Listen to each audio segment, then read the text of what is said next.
In the famous cartoon banana slip, pictured here by Sloth Paladin, somebody falls on a banana skin.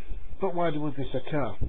Well, if you think of two surfaces and one tries to move, there is a force which will resist that change called friction. And if friction can be overcome, then the surfaces will slide over each other.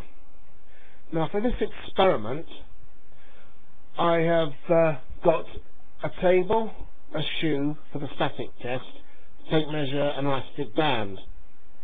The idea is that you pull on the elastic band while the shoe is on the table until it moves.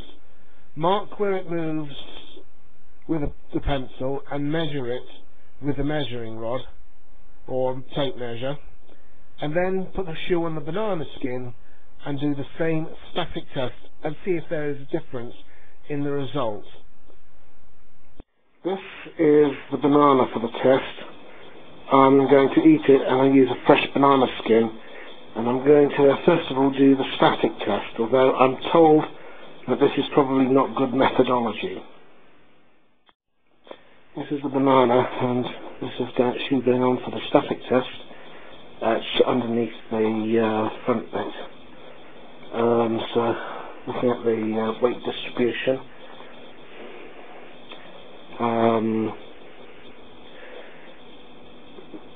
so I've got it so it's also underneath all of it. Now I will put the elastic on and do the static test. Here, the elastic's pulling on the heel, the shoe's on the banana skin, and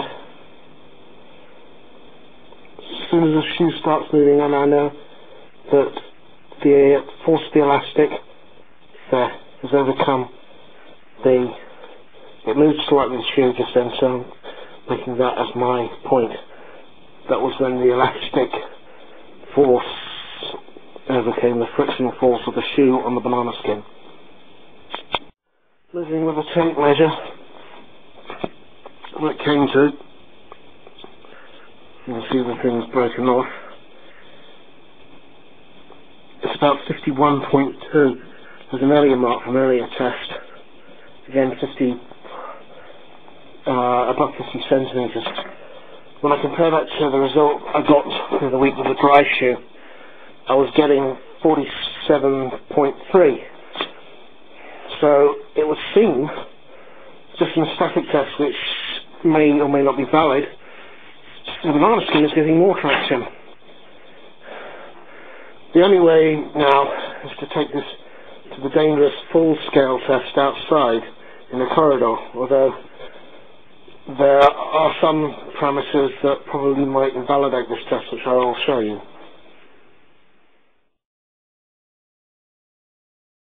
The floor surface that I get to use is tiled, which people are saying is more slippery, and you have to be very careful with water. If ever they're washing, they have to put yellow cones on, saying danger slipping. Now, for the full-scale test, we're going to use a fresh banana. The reason is you could argue that some of the moisture from the banana in the static test could have been left on the table. So, just to try and keep this as scientific as possible, I'm going to use my last banana for this test.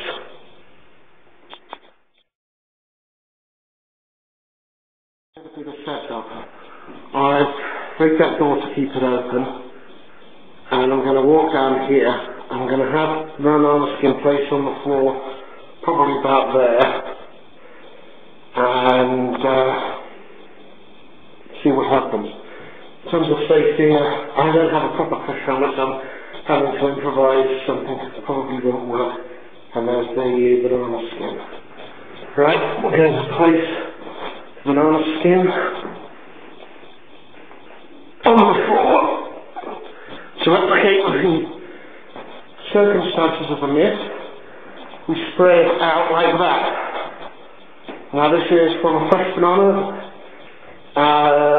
which is most likely to cause the slippery bit.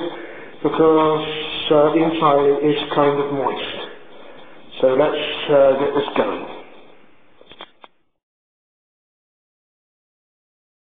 I'm going to put the camera on the bench, there, go up, and then come down, and do this step. This is the one and only test.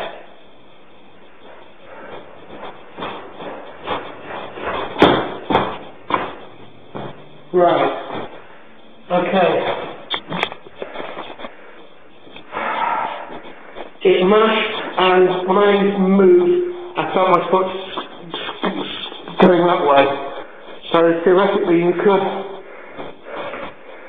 slip on it. And the fact it's merged in like that shows there's possibly some great mark, shows that this myth could probably work. So I'm not certain if I can confirm or bust this, but I'm going to call this myth plausible.